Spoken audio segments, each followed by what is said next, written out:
So now we're just into the process of setting up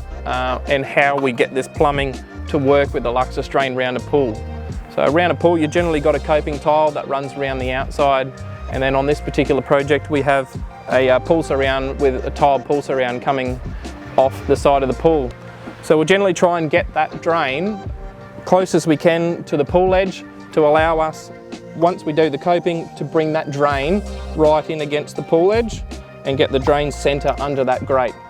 By doing that, we can create an expansion joint between that coping tile and the pool surround to prevent any movement between the two surfaces and to ensure we have the correct water coming down over the into the drain and draining away without entering into the pool area.